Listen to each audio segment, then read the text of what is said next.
Давно хотели проверить. Я заработаю.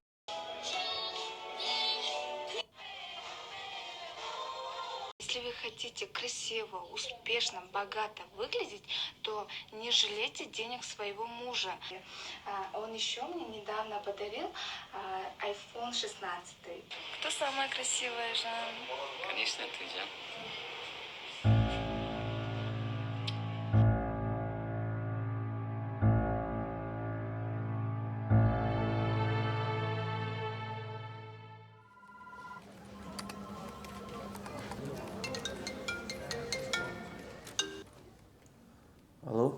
Алло, Жан. Кандайсыз? Жакшы. Не болду? Эч нерсе жөн салса да болбойбу. Жан, манан бошоп чалайынбы? Чалбай эле коюңузчу, макулбу? Эмне болду сага? Тынччылыкпы деги? Күйөөсү чалып сураш үчүн сөзсүз бир нерсе болуш керекпи? Эртеде кечке үйдө отурам. Сыгылдым, чарчадым мен деле. Сиз болсо жумушта эркин, жыргап жүрөсүз. Анан бошоп чалган макулбу? Чалбай эле коюңузчу.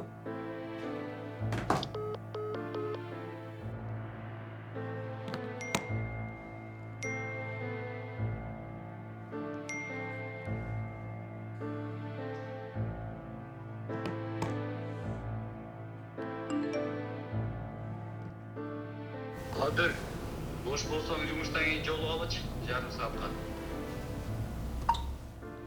Макул досум. Жарайт. Келинчегим экөөбүз такыр келише албай койдук. Психологдор ар нерсени айта берип, башын айландырып салышыптыр. Тез-тезден жаңы кийим алдырат. Косметика, аркы беркилерине акчам да жеткире албай калдым. Улам жаңы чыккан айфондон алып берем. Бир жактан кредитим бар. Бир жактан анын чыгымдары. Азыр эми ажырашам деп атат. Сабыр кылыш керек. Ошого сенден бир аз карыз акча сурап келдим эле. Макул. Канча керек эле? Бир айга $2000 берип турсаң жакшы болот эле. Жарайт. Бир ай болсо берип турайын. Бирок бул күндөр да өтүп кетет. Рахмат. Куткардың.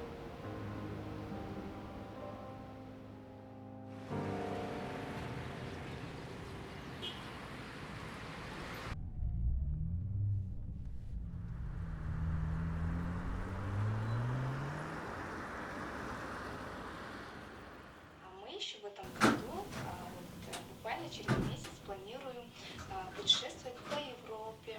Так что вот такие хорошие планы на жизнь стройте, визуализируйте, стройте это в голове, представьте на себе, любите себя, тратьте на себя, ничего себе не жалейте. Эч нерсе. Если вы также будете на себя хорошо тратиться, дорогие места посещать, то у вас, соответственно, будет хорошая самооценка. Аллах сагынын аялыбы? Ооба. Не болду? Не күлүп атасыз? Ошол сен суктанган аялдын жолдошу бүгүн мага келип карызга акча алып кетти. Алдабаңызчы. Булар бай жашашат го. Чын. Керек болсочу. Ажырашам деп чыр чыгарып атат. Коюңузчу. Негизичи мындай соц тармаккачы адамдар жалланганда мындай бактылуу көз илмемдерин гана жүктөшөт. Көйгөйлөрүн жүктөшпөйт да. Анан сага окшогондор көрүп алат да элдин баары бактылуу, мен эле бактысызмын деп депрессияга душар болот. Бул соц тармак азыркы учурдун жалган пардасы. Эми өзүң элестетсең, мындай бактылуу адам мен бактылуумун деп мындай элгерге көрсөткөнгө муктаж эмес да, чынбы? Эми кел жанымдай экөөбүз деле бир жалган пардасыз, реалдуу бир табигый жашоого умтулабыз. Нургүл сага.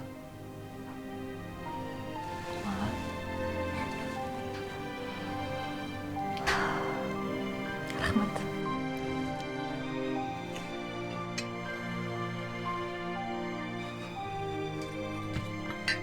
Келиңиз, чай ичели.